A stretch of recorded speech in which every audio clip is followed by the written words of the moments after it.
참 예배자, 예배자라고 하는 제목으로 우리가 하나님의 말씀, 요한복음 4장의 말씀을 가지고 보았습니다. 몇 주 동안 말씀을 묵상하는 가운데 그 전에 보지 못하였던, 놓쳤던 그러한 말씀을 많이 깨닫게 되었습니다. 앞으로 오늘과 다음 주에 걸쳐서 이제 2번 정도 이야기를 더 여러분과 나누고 말씀을 이 부분을 마치려고 합니다. 바라기는 우리 모두가 저와 같이 여러분도 예배에 대한 관점들이 새롭게 정리되시기를 바랍니다. 제가 옛날에 그런 기억을 해요. 예배 보러 가자. 그런 이야기 우리 자기도 모르는 사이에 비해서 툭 튀어나오죠. 예배 보러 가자. 과연 그 말이 얼마나 옳지 못한 표현인지 다시 한번 이 말씀을 묵상하면서 깨닫게 됩니다. 우리가 지난번에 한 것 다시 한번 우리가 보고 또 새로운 말씀을 보도록 하겠습니다. 합당한 예배 세 번째로서 마태복음 3장에서 24절의 말씀인데요. 말씀을 19절에서부터 같이 보겠습니다. 여자가 이르되 주여 내가 보니 선지자로서이다. 이 산에서 예배하였는데 당신들의 말은 예배할 곳이 예루살렘에 있다 하더이다. 예수께서 이르시되 여자여 내 말을 믿으라. 이 산에서도 말고 예루살렘에서도 말고 너희가 아버지께 예배할 때가 이르리라. 너희는 알지 못하는 것을 예배하고 우리는 아는 것을 예배하니 이는 구원이 유대인에게서 남이라. 아버지께 참되게 예배하는 자들은 영과 진리로 예배할 때가 오나니 곧 이때라. 아버지께서는 자기에게 이렇게 예배하시는 자를 찾으시느니라. 하나님은 영이시니 예배하는 자가 영과 진리로 예배할지니라. 오늘 여기도 보니까 우리가 이제 말씀을 하나씩 그 본문에서 우리가 추려내려고 합니다. 내용적인 것은 이제 예수님께서 의도적으로 이 사마리아, 유대의 이스라엘의 한 부분이었지만 지금은 이제 배회되는 그러한 사람들이었죠. 예수님께서 의도적으로 이들을 찾아가시고 이제 그들이 이스라엘의 한 부분으로 구원에 동참하고 있는 그러한 전체적인 내용 가운데 이제 한 여인을 만나서 교제합니다. 그리고 여인이 삶의 그런 여러 가지 크고 작은 문제들을 이야기하면서 마침내는 이제 그러한 세상적인 관점을 넘어서 영적인 그러한 관점으로 들어가서 자기가 만난 이가 선지자임을 알게 되지요. 그리고 그 선지자가 그 여인의 실질적인 삶의 문제를 이야기했을 때 여인이 이제 자기의 그런 부분들이 드러나고 이제 하나님과 다시 관계의 부분을 회복하기 위하여 예배에 대한 이야기를 지금 하고 있습니다. 오늘 이러한 내용적에 예수님께서 이 여인에게 가르치시죠. 여기 몇 가지 보면 이렇게 얘기합니다. 아버지께서 예배하는 자를 찾으시느니라. 이제 너희가 이야기하는 예배, 예루살렘에서도 아니고 그리심산도 아니고 이제 예배할 때가 오는데 바로 이때니라. 자기를 가르쳐 이야기를 하죠. 그리고 예배하는 자는 영과 진리로 예배할지니라. 여기에 예수님의 말씀을 통하여 하나님의 의도를 우리에게 보여주고 계시죠. 하나님은 하나님의 형상으로 지은 인간을 참 예배자로 하나님과 사랑의 관계로 우리를 부르셨죠. 그러나 인간이 죄를 짓고 이제 더 이상 하나님 앞에 참 예배자의 위치에서 머무를 수 없고 떨어져 예배를 드리지만 그 예배는 다 하나님 앞에 합당한 하나님이 받을 수 없는 그러한 타락한 자들의 예배입니다. 이에 하나님께서 이제 인간에게 다시 기회를 주시고 예수 그리스도의 십자가의 죽으심으로 인하여 다시 우리를 구원의 길로 하나님의 자녀의 위치로 예배자의 위치로 우리를 다시 부르셨지요. 그 후에 이제 구원된 성도는 하나님께 합당한 예배를 드리는 자들이 되었습니다. 하나님이 인정하시는 의로운 자들이 되었습니다. 그리고 하나님 앞에 우리는 예배를 드리는 자입니다. 여기에 많은 이야기를 하고 있는데, 첫째, 참된 예배의 대상이 누구인가? 참된 예배의 대상은 예수님의 아버지신 하나님께 예배를 드리는 것이죠. 우리의 예배의 최종 목표는 하나님이십니다. 예수님의 아버지 되시는 하나님 앞에 우리의 예배가 상달이 된다라는 것이죠. 그러므로 그 길은 예수 그리스도를 통하여 하나님께서 영광을 받으세요. 그래서 우리가 기도할 때 예수님을 향해서 우리가 가죠. 두 번째, 그분은 보니까 영이신 하나님이라는 것입니다. 하나님의 본체시죠. 속성이 영이시죠. 그러므로 여인에게 이야기한 것처럼 너희는 어느 장소에서 어떠한 형식에서 어떠한 틀에서 예배를 드린다고 생각하지만 실상은 그렇지 않다라는 것입니다. 이제 우리가 무시로 성령님 안에서 하나님과 교제할 수 있는 그런 자들이 되었죠. 뿐만 아니라 이제 지금 이 시대는 우리 모두 한 사람 한 사람이 하나님과 어느 곳에서든지 항상 삶의 모든 영역에서 우리가 하나님을 예배드리는 자들입니다. 그러나 그럼에도 불구하고 우리가 주일날 이 예배 처소에 모여서 같이 드리는 것은 하나님의 각 처소가 된 그러한 성도들끼리 모여서 그 하나님 안에서 온전한 그러한 모습으로 지어져가는 그러한 하나님의 뜻이죠. 그런데 여기에 전체적으로 우리가 하나님 아버지가 대상자인 것을 여러분이 분명히 기억하셔야 합니다. 그러므로 예배는 내가 보러 오는 것이 아닙니다. 그래서 예배는 내가 뭘 얻으려고 하는 것이 아니라 전폭적으로 하나님을 높여드리기 위하여 오는 것이 예배입니다. 우리의 말에도 내가 예배 보러 간다. 예배 보러 가면 누구를 섬기는 것입니까? 하나님이 나를 섬기는 것이죠. 오늘 우리는요, 이 시대마다 시대의 흐름이 있고 사조가 있고 풍조가 있습니다.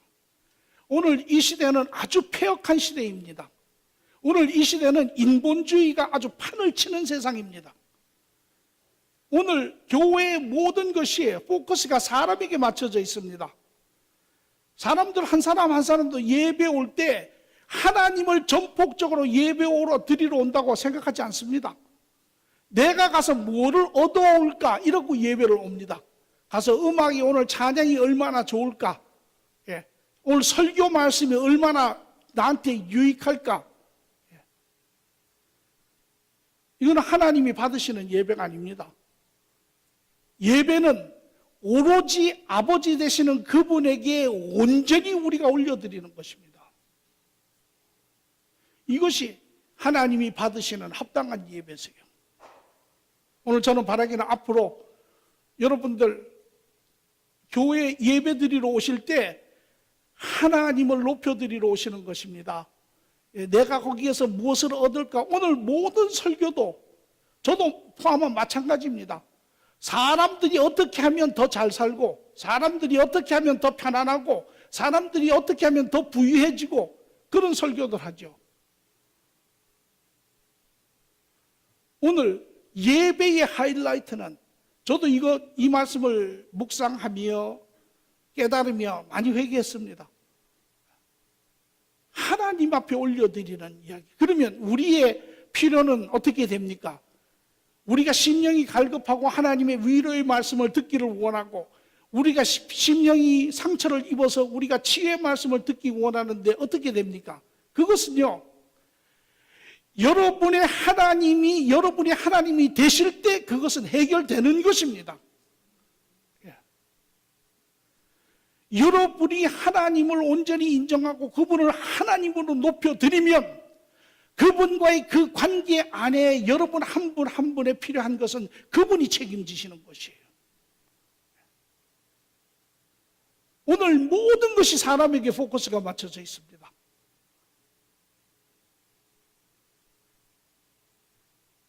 예배는 전폭적으로 하나님의 자녀들이 대상이 누굽니까? 오로지 한 분, 하나님 아버지 한 분, 그분만이 우리의 예배를 받으시는 분입니다. 오늘 너무나 많은 사람들이 너무나 오랫동안 우리가 예배를 받아왔어요. 오늘 우리는 이러한 부분들을 철저하게 무너뜨려야 합니다. 또 여기에 두 번째 보니까 참된 예배자의 자세가 나타납니다. 어떻게 예배 드리는 것이 참된 예배인가? 여기 보니까 영과 진리로 드리는 것이 참된 예배다, 이렇게 이야기를 합니다.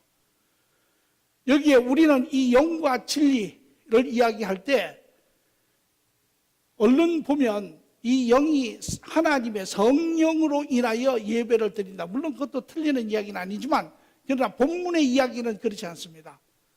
본문의 이야기는 영은 우리의 영을 이야기를 합니다. 우리의 영으로, 진리로 드리는 것이다.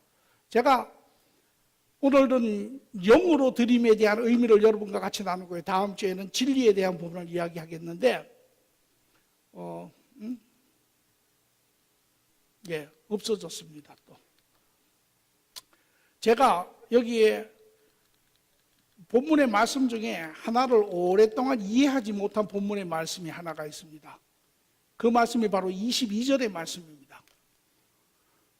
여인이 묻습니다. 어디에서 우리가 예배를 드려야 하리까? 예수님께서 21절에 말하기를 예루살렘에서도 말고 이 산에서도 말고 아버지께 예배할 때가 이르리라. 그런데 22절에 이런 이야기를 하세요. 너희는 알지 못하는 것을 예배하고 우리는 아는 것을 예배하노니 이는 구원이 유대인에게서 남이라. 그리고 이 말을 하신 후에 여인이 묻습니다. 어디에서? 장소적으로 이제까지 드려온 그들의 그러한 자세를 이야기를 합니다. 그랬더니 예수님이 장소가 아니니라, 이 산에서도 아니고 예루살렘에서도 아니니라. 그리고 말씀하시고 이 22절을 말씀하시고 난 후에 말씀하시기를 영과 진리로 너희가 예배할지니라. 이 말씀이 도대체 어떻게 예수님이 무슨 의도에서 이야기하시는지를 오랫동안 이렇게 생각을 하는 가운데 이 말씀의 의미는 이러합니다. 사마리아 여인에게 이야기합니다. 너희는 예배는 드리는데 알지 못하는 것을 너희는 예배하고 유대인은 예배를 드리는데 아는 것을 예배함으로 구원이 유대인에게서 남이라.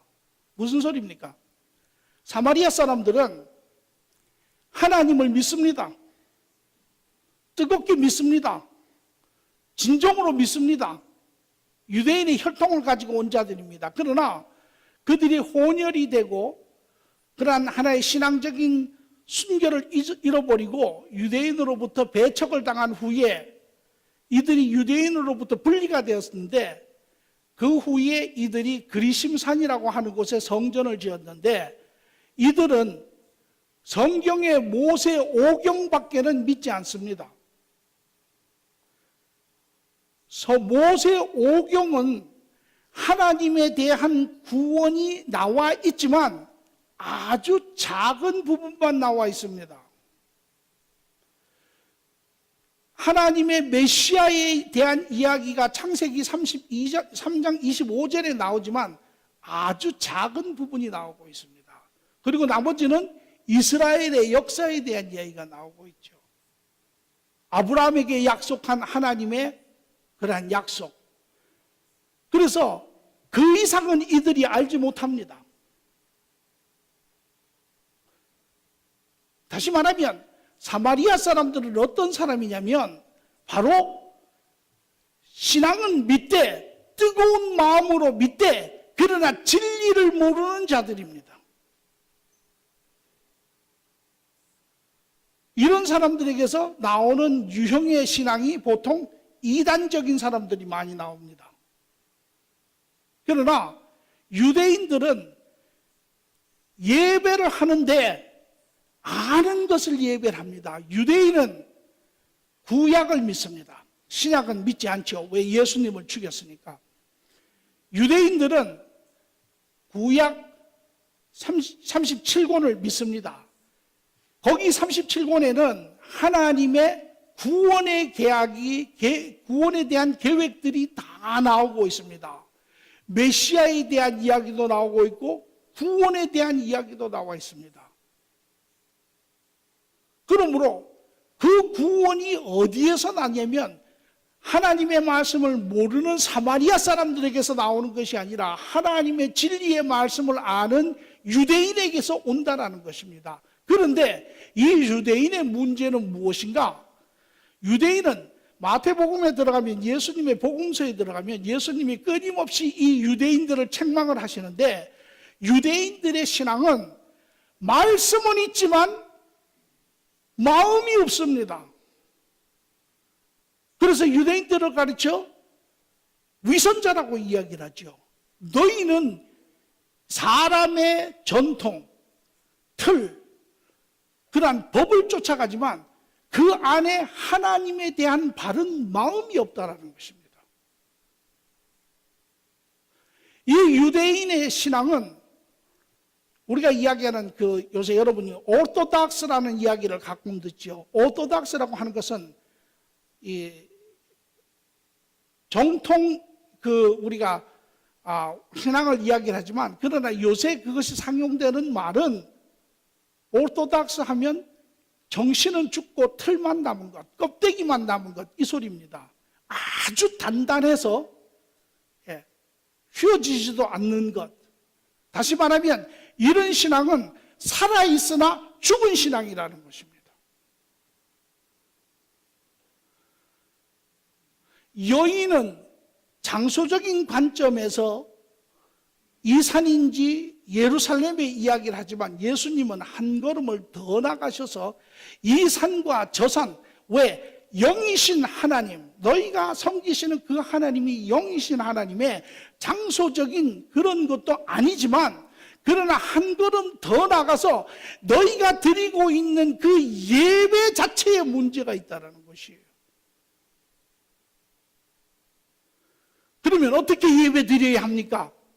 그것이 바로 영과 진리로 예배 드리는 것이라는 것입니다. 영과 진리로. 오늘 기독교에서도 보면 말씀, 기독교 안에서도 말씀만 강조를 하는 그러한 살아있으나 죽은 이런 교회는 예배가 30번을 넘어가지 못합니다. 예배에 힘도 없습니다. 하나님 앞에 올려드리는 찬양도 기쁘지 않습니다. 또 반면에 이러한 순복음과 같은 그러한 막 뜨거움이 있는데, 그러나 진리의 말씀은 쫓아가지 않습니다. 여러분, 이단 신천지 같은 데 가보세요. 얼마나 막 그냥 북치고 장구치고 뭐 얼마나 뜨거운지 모릅니다. 물론 거기는 뭐 이단이라 더 문제가 있지만, 한 예를 들자면, 그래서 우리가 드려야 하는 바른 실질적인 예배는 영과 진리로 드리는 것이라. 그러면 그 영과 진리로 드리는 것이 무엇이냐라는 것입니다. 참된 예배의 자세는 영과 진리로 드리는 건데, 영으로 드리는 것이 무엇이냐. 여기에 영은 너희의 영으로, 하나님의 영이 아니라 너희의 영과 진리로 하나님 앞에 드릴지니라, 이런 이야기입니다. 로마서 1장 9절의 말씀을 보니까, 내가 그 아들의 복음 안에서 내 심령으로, 이게 내 영입니다. 내 영으로 섬기는 하나님이 나의 증인이 되시거니와. 사도 바울이 그렇게 얘기합니다. 내가 그 하나님을 섬기는데 내 영으로, 심령으로 섬긴다라는 것입니다. 또 시편 51편에 다윗이 고백하는 장면입니다. 보소서 주께서는 중심이 진실함을 원하시오니 내게 지혜를 은밀히 가르치시리이다. 하나님께서 구하시는 제사는 상한 심령이라. 하나님이여 상하고 통회하는 마음을 주께서 멸시하지 아니하시리이다. 무엇을 이야기합니까? 영으로 드린다고 하는 것은 중심인 마음에서 드리는 것입니다. 입술로 드리는 것이 아니고 머리로 드리는 것이 아니고 정말 그 마음이 터져 나오는 것. 하나님께서는 어디를 보시는 하나님이십니까? 중심을 보시는 하나님이세요. 우리의 속사람이, 우리의 중심이 하나님 앞에 드려지는 것, 이것이 바로 영으로 예배드리는 것입니다. 오늘 우리 공동체 많은 분들이 중심으로, 마음으로, 영으로 하나님과 교제하는 것 제가 압니다. 이것이 하나님께서 원하시는 예배세요. 하나님은 우리의 중심을 그냥 피상적인, 자리적인 이런 것이 아니라 정말 이스라엘 백성처럼 그렇게 껍데기만 남은 그러한 신앙이 아니라 정말 천주교나 이런 데 가서 앉아있으면, 제가 천주교에 가서 목자인데도 앉아있는데 졸음이 와서 제가 혼났어요. 그런 피상적인 어떤 형식적인 틀적인 그런 것이 아니라 정말 진정성을 가진 그런 하나님과 교제하는 이것을 영으로 예배한다라고 이야기를 하는 것입니다. 우리는 그럼 실질적으로 어떻게 영으로, 마음으로 하나님과 교제할 수 있나요? 여기에도 방법이 있습니다. 첫째는 우리 안에 성령님이 반드시 계셔야 합니다. 우리 안에 성령님이 계시지 아니하면 우리의 속사람이 깨어있지 아니하고 우리의 속사람이 하나님 안에 하나님과 교제하기를 간절하게 원하는 마음이 없습니다. 그런 사람들은 앉아있으면요, 찬양이 엄청나게 기네 이렇게 이야기하죠. 기도할 때 앉아서 무슨 기도를 꼭 저렇게 그냥 야단스럽게 하나 이렇게 됩니다. 그러나 여러분이 하나님과 교제하시는 분, 하나님 안에서 교제하시는 분은 그렇지 않습니다. 고린도전서 12장 3절의 말씀을 보니까 그러므로 내가 너희에게 알리노니 하나님의 영으로 말하는 자는 누구든지 예수를 저주할 자라 하지 아니하고 또 성령으로 아니하고는 누구든지 예수를 주시라 할 수 없느니라. 여러분 안에 성령님이 함께 계셔야 그 성령님의 도우심과 역사하심 가운데 여러분이 심령이 깨어있고 심령이 주를 알고 주를 가까이 가기를 기뻐하고 하나님의 임재 가운데 들어가기를 원하는 것입니다. 그러니까 영으로 예배드린다고 하는 것은 성령님과 온전한 교제 안에 있어야 합니다. 두 번째로 우리 안에 진리의 말씀이 있어야 합니다. 진리의 말씀이 고린도전서 2장 13절 14절의 말씀을 보니까 우리가 이것을 말하거니와 사람의 지혜가 가르치는 말로 아니하고 오직 성령께서 가르치시는 것으로 하니 영적인 일은 영적으로 분별하느니라. 육에 속한 사람은 하나님의 성령의 일들을 받지 아니하나니 이는 그것들이 그들에게 어리석게 보임이요 또 그는 그것을 알 수도 없나니 그러한 일은 영적으로 분별되기 때문이라. 무슨 소리입니까? 여러분 네 안에 진리가 있는 자, 하나님의 말씀을 담은 자, 하나님의 말씀을 묵상하는 자, 그런 사람들은 그 성령님의 도우심 가운데 그 묵상 안에 하나님의 놀라운 비밀한 진리와 섭리와 하나님의 사랑을 발견하게 되는 자들입니다. 이런 자들이 하나님을 찬양하기를 원하는 자들이에요. 여러분의 심령 가운데 이러한 진리의 감격이 없으면 이 예배의 감격이 없습니다. 그 성령님과 동행하며, 그래서 우리 교회는 이게 사실은 순서가 바뀌었죠. 저도 개인적으로 그런 이야기를 합니다. 주일날 오셔서 은혜 받으시고 한 주 사십시오. 물론 그것도 틀린 이야기는 아닙니다. 그러나 더 바른 그러한 예배의 자세는 여러분이 한 주 내내 하나님과 동행하며 하나님의 말씀을 묵상하며 그 안에 하나님의 선하심과 하나님의 신실하심과 하나님의 그 놀라운 그 사랑과 마음을 이런 것들을 여러분이 깨달으실 때 여러분 심령 안에는 감당할 수 없는 감격이 있습니다. 그 감격이 모여서 주일날 하나님 앞에 예배를 올려드려야 합니다. 이것이 하나님께서 원하시는 예배세요. 오늘 여러분은 이제까지 어떻게 신앙생활 하셨습니까? 어떻게 예배를 드리셨어요? 우리는 이제 옛것에 대해서는 여기서 종지부를 찍어야 합니다. 그리고 더 이상 인본주의적인 그런 것도 내려놔야 합니다. 이제 하나님이, 그분이 우리의 온전한 하나님이 되시면, 우리가 그분 한 분만 우리가 온전히 영화롭게 한다면 우리의 삶은 그분 안에 있는 것입니다. 그분이 채우세요. 이런 예배가 일어날 때 모든 그 공동체는 하나님의 임재 가운데로 들어가는 것입니다. 그 안에 하나님과 말할 수 없는 그러한 온전한 교제가 일어나는 것이죠.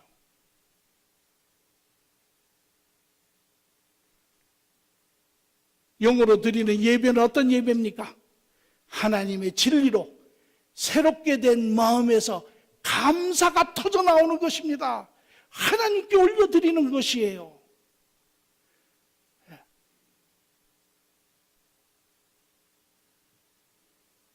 목사가 성도들의 필요한 것을 성경에 찾아서 이야기하는 것, 이게 예배가 아닙니다. 수십 년 동안 부모 손잡고 교회에 와서 예배 드려서 예배 안 드리면 주일이 찝찝한, 그게 예배 아니죠. 누구가 예배의 대상입니까? 하나님 아버지가 예배, 그분 홀로 예배를 받으실 분이죠. 우리는 그분에게 예배를 올려드리기 위해서 온 자들입니다. 우리의 심령, 하나님은 심령과 영혼과 영혼이, 마음과 마음이 교제하기를 원하세요. 우리가 텅 빈 마음으로 오면 드릴 것 하나도 없죠. 우리는 텅 빈 마음을 가지고 우리의 빈 마음을 채우려고 오죠. 그것은 예배가 아닙니다. 한 주 동안 그분과 교제하시며 그분과 동행하시는 삶을 살고 그분이 도우시는 그분의 말씀의 은혜를, 삶의 그분의 도우심을 발견하시고 경험하시고 감격하시고 기뻐하시고, 그래서 우리가 모였을 때 그 넘치는 감당할 수 없는 그 감격이, 그 심령이 터져서 하나님 앞에 드리는 것, 이것이 예배입니다. 오늘 우리 공동체는 이러한 예배를 이 시대에 하나님 앞에 드리기를 원합니다. 더 이상 우리는 정말 예배라고 하는 그러한 이름 안에 예배가 아닌 것을 우리는 행하기를 이제 거부하고, 우리는 참으로 바른 하나님 앞에 올려드리는, 그것이 인간의 본분이고 인간의 중심이고 인간의 할 수 있는 최선의 길입니다. 저는 이제 앞으로 주일날, 금요일도 마찬가지고, 여러분 빈 마음으로 오지 마세요. 한 주 동안 하나님과 사세요. 하나님의 뜻을 삶 가운데 옮겨 사십시오. 그리고 그 안에 하나님의 말씀을 주야로 묵상하시며 그 하나님의 선하심을 발견하시며 그리고 오세요. 그래서 우리가 정말 그 무거운 그 마음을 하나님 앞에 같이 풀어놓는 그러한 시간들이 되기를 간절히 축원합니다. 좋으신 주님 감사합니다. 아버지, 참으로 우리가 너무나 어리석고 부족하여서 하나님의 말씀을 듣고도 이해하지 못합니다. 하나님을 그 이름을 우리는 사용하고 쓰면서 얼마나 많이 하나님 앞에 욕되게 하였는지 알 수 없습니다. 오늘 이 시간 하나님 하나하나 우리를 가르쳐 주시고 이제 우리의 예배부터 하나님 바르게 잡아 주시옵소서. 정말 우리의 그 빈 마음, 지친 몸을 끌며 하나님 앞에 나를 채워 주소서라고 오는 것이 예배가 아니라, 비록 육신은 힘들고 마음은 가난하다 할지라도 한 주 동안 우리를 도우시고 우리와 동행하시는 그 하나님의 신실하심을 감사하며 오히려 그것을 의지하며 들고 와 하나님 앞에 마치 천국의 24장로들이 그들 하나님 앞에 면류관을 던져 찬양하는 것처럼 하나님 우리의 삶 전체를 하나님 앞에 드리며 예배하는 그러한 예배가 되게 하여 주시옵소서. 이 시대의 예배가 갱신되어야 합니다. 우리의 마음이 하나님 변화해야 합니다. 우리의 삶이 바로 세워져야 합니다. 하나님 여기서부터 우리가 시작할 수 있도록 하나님 도우시고 주관하여 주시옵소서. 감사하며 예수님의 이름으로 기도합니다. 아멘.